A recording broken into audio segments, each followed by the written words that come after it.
Ayeuna urang teraskeun nyaeta sifat anu kalima singer. Singer teh hartina terampil, ginangkit, produktif dina berkarya, loba keahlian. Jadi dina prinsip nama manusia Sunda ditungtut keur digawe. Dina basa Sunda aya istilah rancage, artina terampil. Dina hal ieu luluhur Sunda nganjurkeun supaya Ki Sunda miboga kabinangkitan, skill cenah. Keur ngajalankeun hirupna anu pinuh ku tangtangan jeung tungtutan anu henteu babari. Kabinangkitan memang salah sahiji jalan keur ikhtiar dina raraga ibadah ka Allah Subhanahu wa taala. Saban jalma dianjurkeun keur usaha jeung digawe. Dawuhan Allah dina surat Asy-Syafaat ayat 61. Keur kaunggulan anu sarupa kieu sakuduna usaha jalma-jalma nu digarawe. Diteraskeun ku Al-Furqan ayat 47.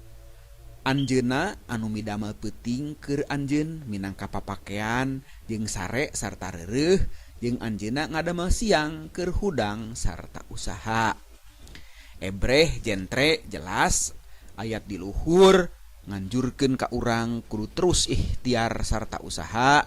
Teu aya deui kunci kaunggulan teh nyaeta singer alias terampil. Sifat kagenep nyaeta tata titi. Tata titi nyaeta tata krama atawa sopan santun.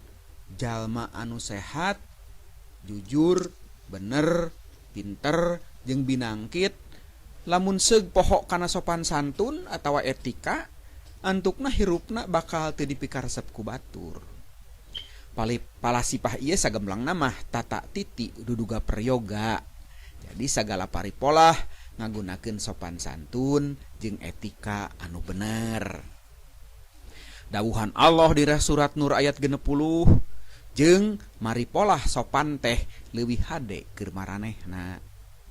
Malah dina An-Nisa 86 kieu, lamun anjeun dihormat ku hiji panghormatan, terus bales eta panghormatan ku anu leuwih alus atawa bales ku anu sarupa. Al-Baqarah ayat 63 kieu, jeung nyieun kahadean ka indung bapa, kaum karabat, budak yatim, jeung jalma-jalma miskin, sarta ucapkeun kekecapan alus ka manusa. Katujuh nyaeta sifat nastiti. Ari nastiti teh hartina tartib, apik. Tartib dina maripolah, tartib dina pagawean, jeung ngajaga katartiban teh salah sahiji modal utama keur ngahontal kaunggulan dina digawe. Migawe kalayan tartib hartina tumut kana aturan anu bener jeung henteu ngalanggarna. Allah ngadawuh dina Al-Jatsiyah ayat 18. Terus kami ngajadikeun anjeun aya dina syariat aturan tina urusan agama eta, mangkana sing tumut kana eta syariat. Ari dina Ar-Ra'd 7, kami geus nurunkeun Al-Qur'an minangka hiji aturan. Kadalapan sifat surti. Surti teh bijak cenah. Ngarti sarta gancang imet kana maksud jalma. Sanajan ngan ku isyarat wungkul, antukna manehna bakal maripolah kalayan wijaksana jeung mampu mutuskeun hiji hal kalawan bijaksana jeung adil.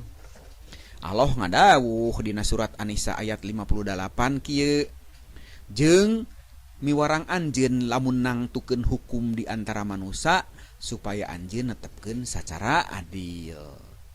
Ari An-Nahl ayat 80, satemenna Allah miwarang anjeun ngajalankeun keadilan jeung maripolah kahadean mere ka kaum karabat, jeung Allah ngalarang tina paripolah anu kejem, kamungkaran jeung mumusuhan.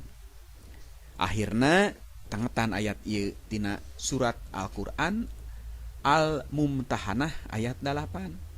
Allah henteu nyaram anjeun keur nyieun kahadean jeung ngajalankeun keadilan ka jalma-jalma anu henteu merangan anjeun, alatan sarta henteu ngusir anjeun ti nagara anjeun. para pamirsa radio SKKS nu dipika cinta ku Allah Subhanahu wa taala. Sakitu bahasan simkuring tina nasihat leluhur simkuring khususna mah masyarakat Sunda, umumna mah kumwe sadayana. Akhirul karam, mugia naon-naon anu dipidangkeun di dieu kenging karidoan ti Allah Subhanahu wa taala. Margi bebeneran mah mung aya di anjeunna, ari kakaliruan tangtos aya di simkuring. Sakali deui hayu urang tengetkeun pasipatan nu 8, cager, bager, bener, pinter, singer, tata titi, nastiti, jeung surti. Wabillahi taufik wal hidayah. Wassalamualaikum warahmatullahi wabarakatuh.